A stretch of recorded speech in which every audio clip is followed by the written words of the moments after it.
ман Илҳомзода Фарзона ҳастам, иштирокчии марҳилаи сеюми озмуни Зебусанам 2019.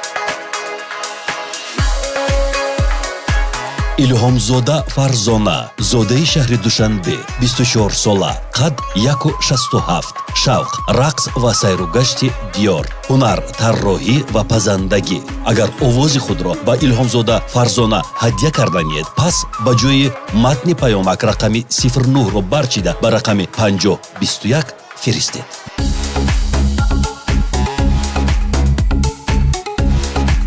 рӯйхати рақамҳои иштирокчиёни марҳилаи сеюми озмуни ҷумҳуриявии Зебусанам 2019 чунин аст. шумо метавонед рақами дилхоҳ иштирокчиро гирифта ба рақами кӯтоҳи 5021 равон намуда ба тарафдории ӯ овоз диҳед.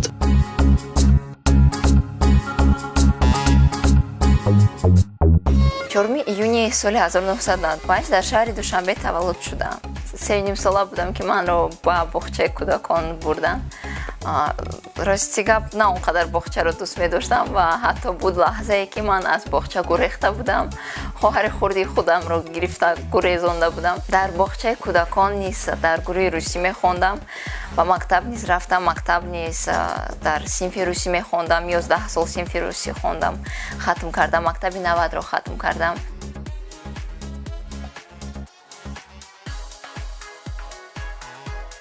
аз 7 солагӣ ба айкидо машғул шуда будам. Таври ман қайд кардам, модарам моро бурда будам ба он намуди варзиш. тӯли 1 сол айкидо машқ кардам, сипас бас кардам машқро, чунки мактабхон будам, солҳои аввали мактаб буд, фикр мекунам каме душворӣ низ эҳсос мешуд. соли 2013 ҳуҷҷатҳои худро ба донишгоҳи славянии Русия ва Тоҷикистон супурдам. ин интихоби ман буд. ман худам хело мехостам ба он донишгоҳ дохил шавам ва бо муваффақият гузаштам, донишҷӯ шудам, 4 сол хондам, бакалавриат хатм кардам донишгоҳро бо баҳои хубу аъло. давраи донишҷӯим хело ҳам шавқовар ва фаъол гузашта буд. духтари фаъол будам, дар ҳаёти фарҳангии донишгоҳ иштирок мекардам. дар донишгоҳ соҳиби ҷоизаҳо низ шуда будам. соли 2014 як озмунӣ буд, озмуни Маликаи Наврӯз, ки аз ҷониби телевизиони Сафина сабт карда буд бо дастгирии ширкати Тоҷик Кристалл, ки ман дар он озмун сазовори ҷои аввал шудам. қасобаи тиллоиро ба даст овардам, аз худ кардам. миннатдории худро ба ширкати Тоҷик Кристалл айни ҳол мехоҳам баён кунам. иштирокчии таҳти рақами 1 Фарзона Одинаева.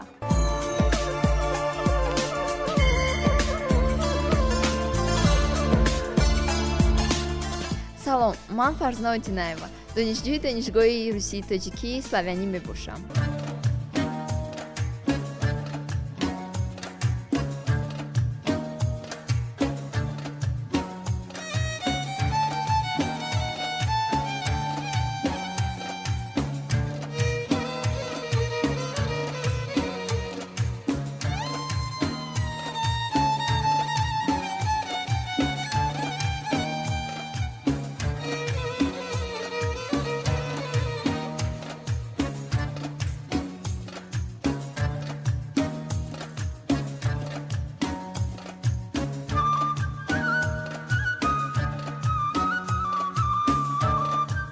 ҷойи аввал ва унвони Маликаи Наврӯз ба Фарзона Одинаева дода мешавад. Баромад Маликаи Наврӯз.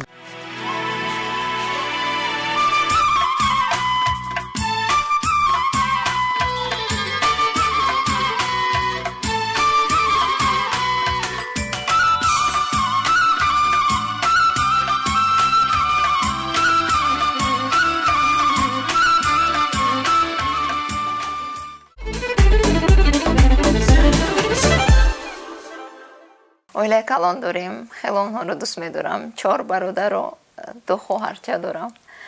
хоб падарам хизматчии давлатӣ ҳастанд низ, модарам хонашин, хоҳарчам донишгоҳро хатм кардан ин сол. додарои дигарам низ донишҷӯ мебошанд. Мехостам қайд кунам ки оилаи мо оилаи бо варзиш саркор мекардагӣ оила ҳаст. Аз модарам сар кардагӣ ҳамамон бо варзиш машғулем. додарчам мушзан мебошад, додари дуюмам гӯштингир ҳастанд, хоҳарчам гимнастка ҳастанд, додари хурдиам бошад теквандист ҳастанд. худам низ аз ин сабаб чунки модарам аз хурдӣ моро ба ҳар намуди варзиш машғул карда буданд. айкидо буд, муҳорибаи тан ба тан буд, карате, дигар машқ мекардам, то ҳол машқ мекунам. ҳозир рости барои худам, барои саломатиам машқ мекунам.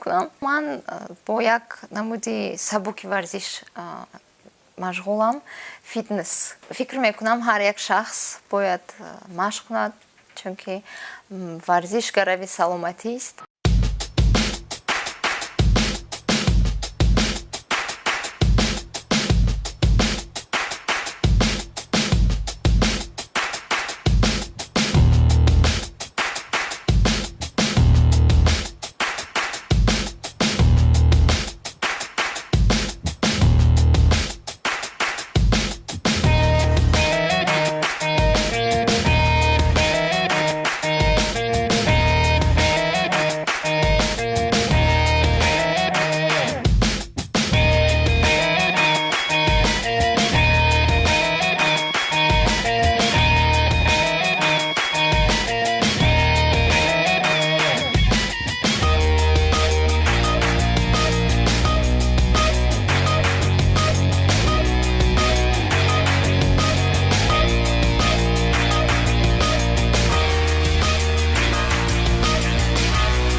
ҳунари тарроҳиро ба ман модарам омӯзонданд, чунки онҳо тарроҳӣ мекарданд худашон. аз синни 15 солагӣ, агар хато накунам, аз синни 15 солагӣ тарроҳӣ мекунам, дузандагӣ мекунам, чеварӣ мекунам. куртае ки имрӯз ман ба бар кардаам, ин низ масъули дасти худам аст. ороишашро низ худам кардам. баъзе тарроҳон, баъзе дузандаҳо тасвир мекашанд, фикри худро дар коғаз баён мекунанд, вале ман на. ман чизе ки дар сар омад, дар фикр омад, он чизро пора мекунам ва сари вақт медузам.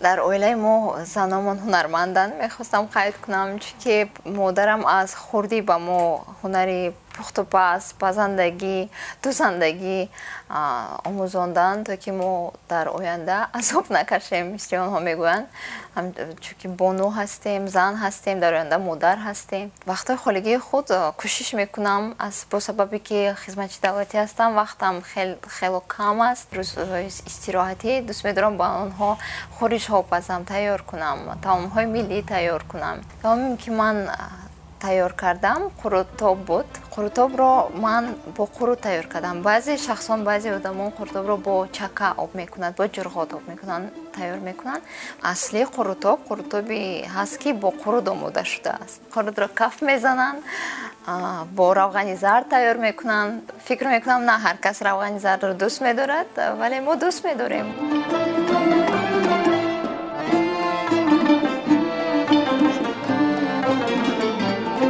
фатираш бошад, тарзи оддӣ тайёр мешавад.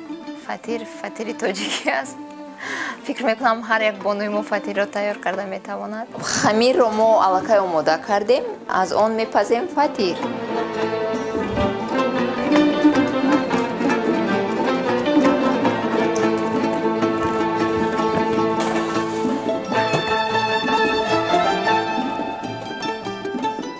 мода шудани фатирамон мо пиёзро майда мекунем.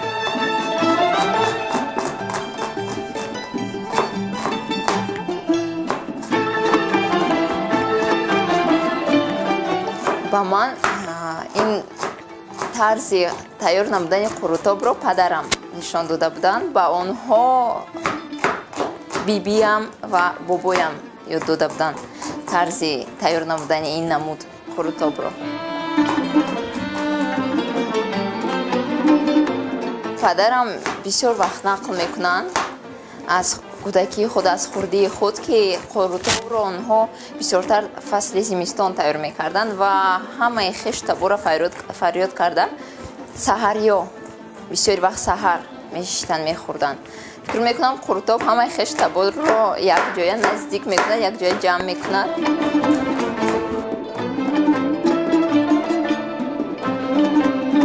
фатири мо омода шуд, аз тафдон ӯро мебарорем.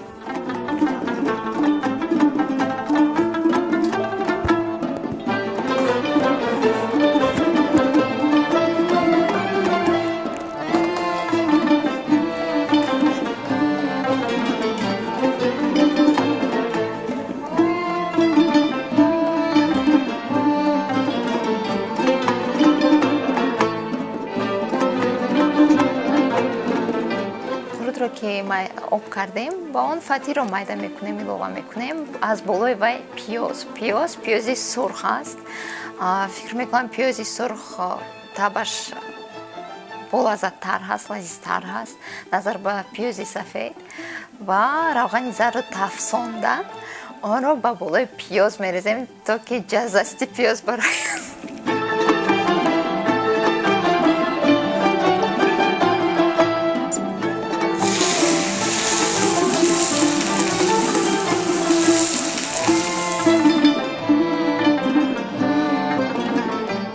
мо тайёр шуд. Акнун мо қуртобро гирифта меравем ба сари дастархон. Модарам интизорам.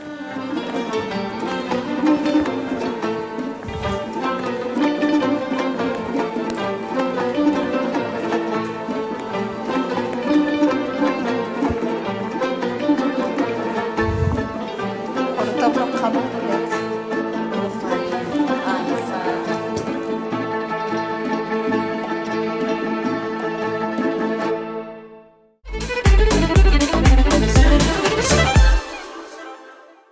агар ман сазовори ҷои аввал шавам дар насибамон бошад, мехостам ин маблағро барои такмил додани донишу малакаи худ, барои такмил додани ҷаҳонбинии худ сарф намоем.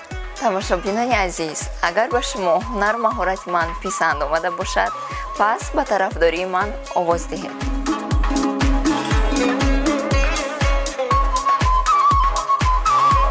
илҳомзода фарзона, зодаи шаҳри Душанбе. Агар овози худро ба илҳомзода фарзона ҳадя карданед, пас ба ҷои матни паёмак рақами 09-ро барчида ба рақами 5021 фиристед.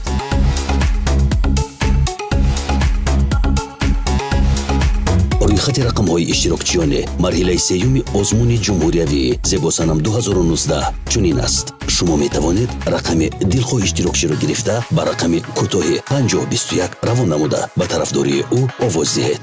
агар шумо дар Федератсияи Русия қарор дошта бошед, калимаи зебосанам ва рақами иштирокчии писандидаатонро ҳарфчинӣ намуда ба рақами кӯтоҳи 5533 равон намоед.